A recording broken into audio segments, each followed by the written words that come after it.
Thavaton 3 piracy gi investigation chatharingayda Usha Cinema Hall da film uttanaba khangankhre. BV film gi Thavaton 3 piracy chathakibaga mari leinana film forum Manipur na investigation chatharingay manungda Usha Cinema Hall da film amata uttanaba forum na warep laure.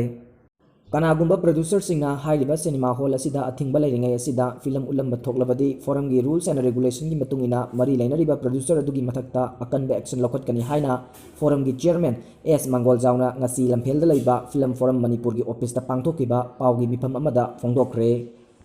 Mahakna makata na haikibada BV film gi Thavaton 3 asi film asibu kapkiba Usha Cinema Hall gi watermark yauba piracy chatpadagi film forum Manipur gi maikaidagi hall asigi proprietor tha asigi mapanda forum gi office ta laknaba khanganki madugi matungina hall gi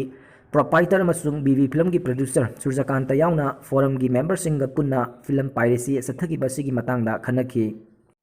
Hairiba khananainaba aduda cinema hall adugi maikaidagi piracy adu mahaki hall dagi thokibina haibadu masana yazaki loinana proprietor gi maikaidagi numit kharanigi matam pibinaba haijaraki. Forum gi maikaidagi su maduda ayaba piki adum oinamak proprietor gi maikaidagi hojik fawba response amata pirakpa natraga wafam amata pirakpa leitri atopa maromda United Cine Exhibitor Association of Manipur na haukiba tang tarada BV film gi Thavaton 3 piracy sethagiba sigi matangda numit kharani punna tigatminanaba wakalakiba lei.